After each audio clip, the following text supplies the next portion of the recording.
صباح الخير عليكم، عاملين ايه؟ يا رب تكونوا بخير. من الساعة 6 الصبح صحينا على ان احنا نجهز التجهيزات علشان نروح على الغيط على طول. كل سنة وانتم طيبين بقى، هابي شم نسيم.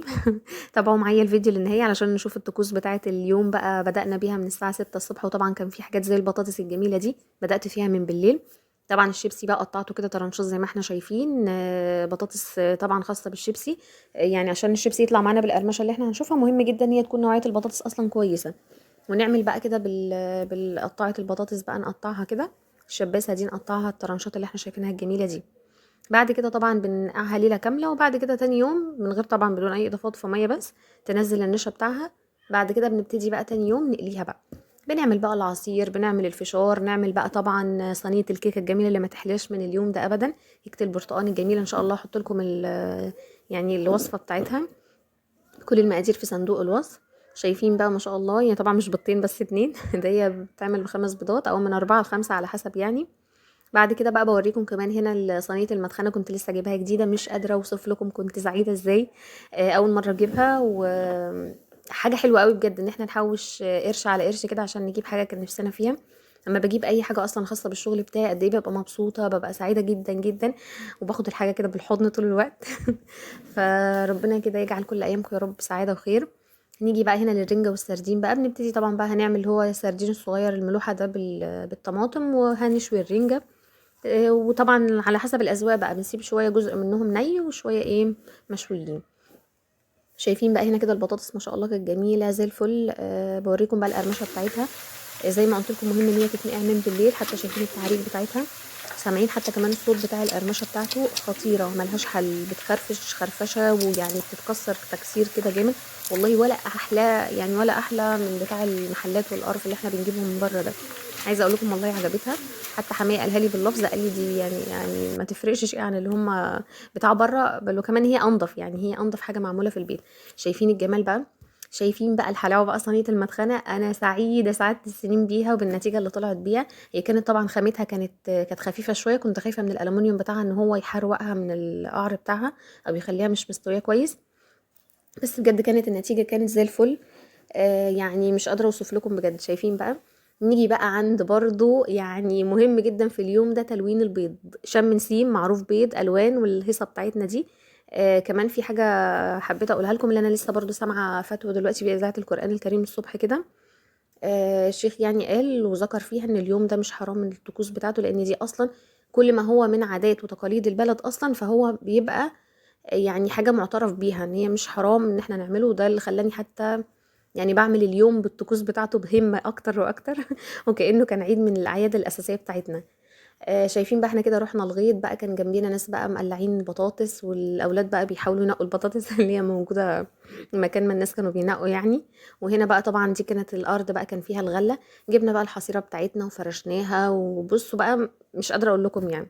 شايفين الترعه؟ يلا على الترعه حود على المالح. كنا بقى ماشيين شايلين الشنطه بقى هنا كمان. رحنا بقى عشان نفرغ الاكل بتاعنا بقى ونقعد بقى كده ناكل.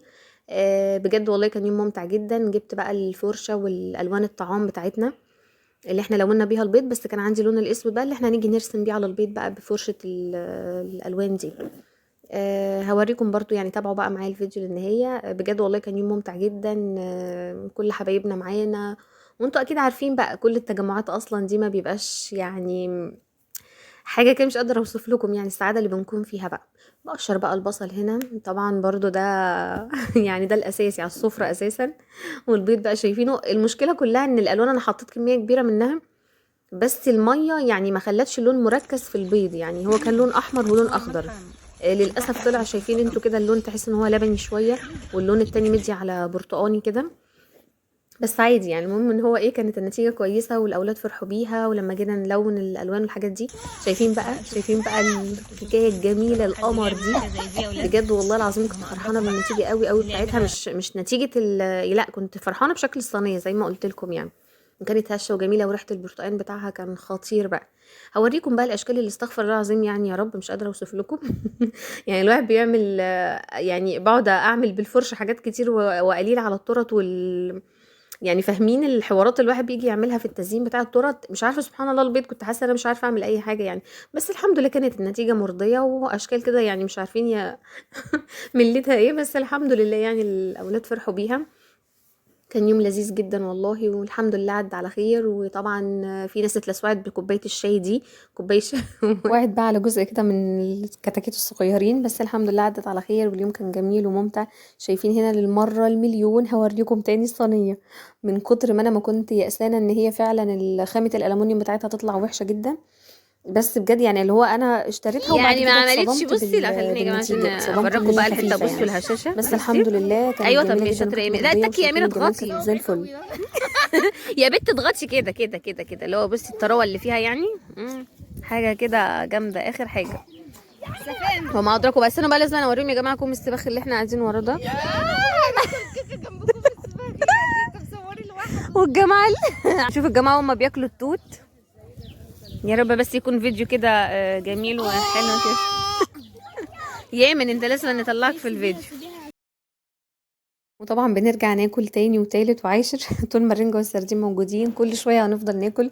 كل ما نقول خلاص لا بصوا بقى يعني والله احنا راجعين محتاجين فوار للعجن اللي احنا عجناه في اليوم ده. كل سنة وانتم طيبين بقى، ويا رب الفيديو يكون كان خفيف عليكم ويكون كان ممتع كده زي ما احنا بصراحة استمتعنا يعني. ان شاء الله نستناكم بقى في فيديوهات تانية احلى واحلى. مع السلامة.